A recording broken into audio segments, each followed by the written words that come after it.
Welcome to The Explainer. Today, we're going to connect the dots between a literal mountain of trash in India, a booming $300 billion new economy, military handshakes in Southeast Asia, and a dangerous virus that's jumping from animals to humans. How are these all related? Well, that's exactly what we're about to find out. All right, so here's what's on deck. We're starting with a massive environmental cleanup in India, then jumping into its incredible new bioeconomy. From there, we'll zoom out to look at some key strategic partnerships. And finally, we'll tackle a global health threat that affects us all. Let's dive in. So first up, let's talk about India's incredibly ambitious plan to get to zero dump sites. I mean, this is a story about facing a huge, very visible environmental problem head-on. It's a simple question, right? But for so many places, the answer is a giant, overflowing landfill. Well, to change that answer for good, India has launched something called the Dump Site Remediation Accelerator Program. It's a huge initiative designed to completely rewrite that reality. Just get a load of that number, 8.8 crore. That's 88 million metric tons. It's almost impossible to even picture that much old, piled-up waste. And that's what the government is aiming to clear. This isn't just about today's garbage. This is about cleaning up decades of the past. And it's really important to understand what this legacy waste actually is. We're not talking about fresh banana peels and newspapers. This is an old, complex chemical soup of everything that's been thrown away for years and years. And that complexity is exactly what makes the cleanup such a massive challenge. You know, the key thing to remember is that these dump sites aren't just ugly, they're actively dangerous. They leak this polluted water called leachate into the ground and pump out methane, which is a super potent greenhouse gas. So the goal here is a complete transformation, to fix these toxic sites and turn them into safe, green spaces for everyone. Okay, so cleaning up old waste is one piece of the puzzle, but the other is building a totally new, sustainable future from scratch. And that brings us right to India's booming bioeconomy, a sector that is just poised for some incredible growth.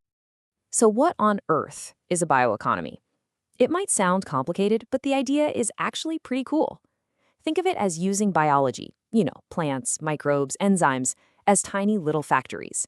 It's all about creating everything from biofuels to new medicines, all while trying to solve environmental problems and build a powerful new economy. The speed of this change is just astounding. A decade ago, back in 2014, India's bioeconomy was worth about $10 billion. Today, it's over $165 billion, and the target for 2030 is a whopping $300 billion. I mean, that's not just growth, that's an economic explosion. Now, this growth isn't spread out evenly. You have states like Maharashtra and Karnataka that are really becoming the hotspots for this boom. It kind of makes sense, given their tech and industrial bases. They're basically creating these powerful hubs of innovation that are pushing the whole country's numbers up.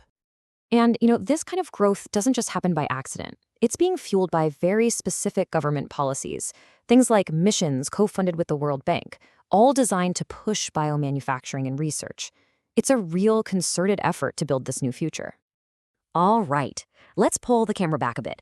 Having a strong economy and a clean environment at home is absolutely critical, but you also need a stable and friendly neighborhood, right?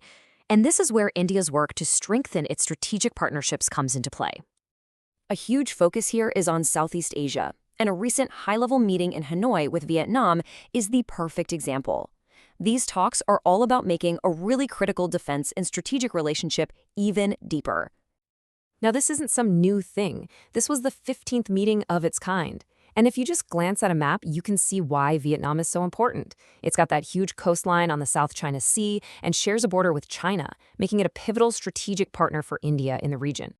So while India is strengthening ties over in Southeast Asia, it's also making sure things are solid closer to home.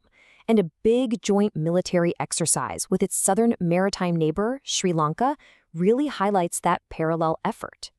This one is called Exercise Mitra Shakti, and it's now in its 11th year. It's an annual thing where the Indian and Sri Lankan armies get together. These exercises are less about some grand strategy and more about the practical, on-the-ground work of building trust and making sure the two forces can work together smoothly if they ever need to. So military partnerships can help secure borders, but some threats, well, they don't respect borders at all. And that brings us to our final story, a global health alert. The WHO has confirmed an outbreak of something called Rift Valley fever, And it's a pretty sharp reminder of just how vulnerable we all are.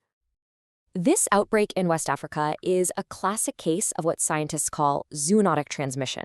And it brings up that really critical question.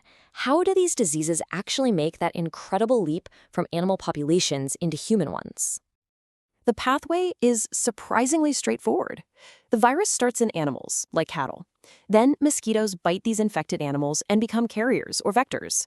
When those same mosquitoes go and bite a human, the transmission is complete. The one crucial piece of information here is that it doesn't seem to spread directly from person to person. And here's the real challenge, laid out plain and simple. We do have a tool for prevention. There are vaccines for livestock that can help stop the virus at its source. But once a person is infected, there is no specific antiviral treatment. This imbalance makes controlling an outbreak incredibly difficult. So we've gone all the way from local dump sites to global viruses. Let's take a second to connect all these dots and recap the big takeaways. First, we saw a country really digging in to tackle its own legacy issues, from cleaning up the environment to completely reinventing its economy. Second, we saw how that internal focus is balanced by an external one, building strong partnerships for regional security. And finally, we got a big reminder that no matter what we do, we're all connected by these global threats that don't need a passport to cross a border. And that really brings us to our final thought. Whether you're talking about supply chains for a new bioeconomy, regional security, or the spread of a virus, the lines between what's local, what's national, and what's global are getting blurrier every single day.